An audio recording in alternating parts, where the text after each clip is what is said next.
கர்த்தருடைய நாமம் மகிமைப்படுவதாக. இந்த நாளிலும் கூட கர்த்தர் நமக்கு ஆயுஸ் நாட்களை கூட்டி கொடுத்து சுகத்தை பலத்தை கொடுத்து அவருடைய வார்த்தையை கேட்கும்படியாய் தேவன் தந்த பெரிய கிருபைகளுக்காய் கொடான கொடி நன்றி செலுத்துவோம். இந்த நாளிலும் கூட கர்த்தர் நம்மளோடு கூட பேசுகிற வார்த்தை யோவான் 16ஆம் அதிகாரம் 22ஆம் வசனம் எப்படி சொல்லுகிறது? உங்கள் இருதயம் சந்தோஷப்படும், உங்கள் சந்தோஷத்தை ஒருவனும் உங்களிடத்திலிருந்து எடுத்து போட மாட்டான் என்று சொல்லி ஆண்டவராக இயேசு கிறிஸ்து இந்த நாளிலே வெளிப்படுத்தி பேசுகிறதை பார்க்கிறோம். ஒருவேளை இந்த வார்த்தையை கேட்டுக்கொண்டு உங்களுடைய இருதயம் ஒருவேளை துக்கப்பட்டு நீங்கள் கேட்டுக்கொண்டு இருக்கலாம். ஒருவேளை நீங்கள் துக்கமுகமாய் இந்த வார்த்தையை கேட்டுக்கொண்டு இருக்கலாம்.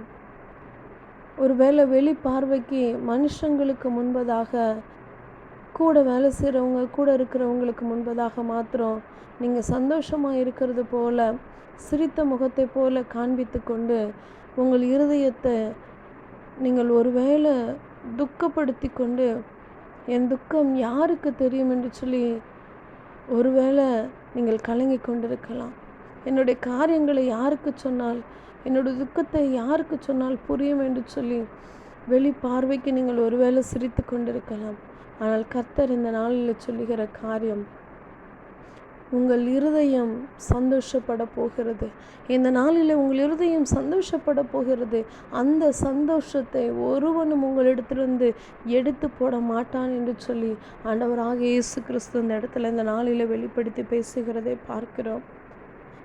அவர் கொடுக்கிற சந்தோஷம், மனுஷர்கள் கொடுக்கிற சந்தோஷம், ஒருவேளை உறவுகள் கொடுக்கிற சந்தோஷம், குடும்பத்தில் உள்ளவங்க நண்பர்கள் கொடுக்கிற சந்தோஷம், நமக்கு தெரிந்தவங்க கொடுக்குற சந்தோஷம் அவங்க பறித்து கொள்ளுவாங்க. ஒரு நாள் சொல்லி காமிப்பாங்க, என்னால் தான் நீ சந்தோஷமாக இருந்த, நான் கொடுத்த பணத்து நிமித்தமாக தான், நான் கொடுத்த வேலை நிமித்தமாக தான், நான் செய்த உனக்கு நன்மை நிமித்தமாக தான் நீ சந்தோஷமாக இருந்தேன்னு என்று சொல்லி ஒரு நாள் உங்களை துக்கப்படுத்துவார்கள்.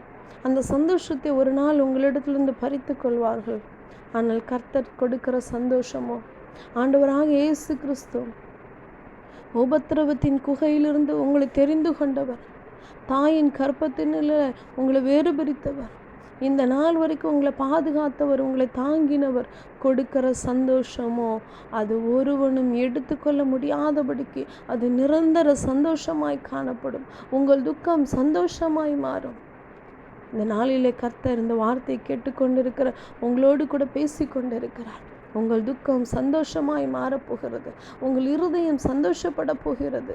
இருதயத்தில் நிறைய கஷ்டங்களை, கடன் பிரச்சனைகளை நினைத்து, பிள்ளைகளுடைய வாழ்க்கையை நினைத்து, குடும்ப சூழ்நிலை நினைத்து, வேலை இல்லாதபடிக்கு பிரச்சனையோடு கூட இழப்புகளின் மத்தியில், போராட்டங்களின் மத்தியில் இருதயம் கட்டப்பட்டு நொறுக்கப்பட்டு, ஒருவேளை இருதயம் பாரம் கூட சுமக்க முடியாத அளவுக்கு பலன் இல்லாதபடிக்கு நீங்கள் சோர்ந்து போயிருந்திருக்கலாம். ஆனால் கர்த்தர் இந்த நாளில் சொல்லுகிற காரியம், அப்படி பாரத்தோடு துக்கத்தோடு இருக்கிற இருதயத்தை நான் சந்தோஷப்படுத்துவேன், நான் சந்தோஷப்படுத்துவேன் என்று சொல்லுகிறார். அந்த சந்தோஷத்தை ஒருவனும் எடுத்துக்கொள்ள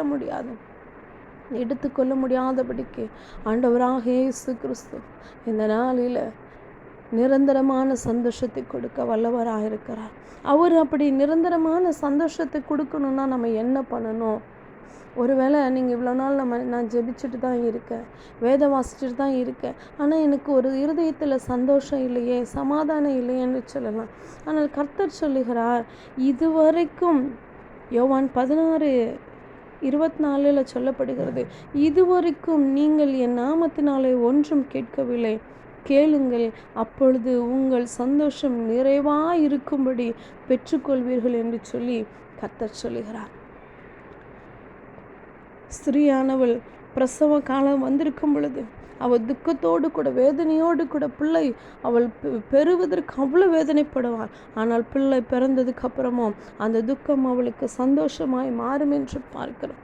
அதே போல் அந்த பிரசவ வேதனை படுகிறது போல யாரெல்லாம் வேதனையை சுமந்து கொண்டிருக்கிறீங்களோ இந்த நாளில் நஸ்ரனாய் இயேசு கிறிஸ்துவின் நாமத்தினாலே நீங்கள் இதுவரைக்கும் ஒருவேளை கேட்காமல் இருந்திருக்கலாம். இந்த நாளில் கேட்கும் பொழுது கர்த்தர் உங்கள் துக்கத்தை சந்தோஷமாய் மாற்றப் போகிறார். இந்த நாளில் உங்களோட சந்தோஷம் நிறைவாக இருக்கும்படி மாற்றப் போகிறார். கர்த்தர் ஆசீர்வதிப்பாராக. ஆமென்.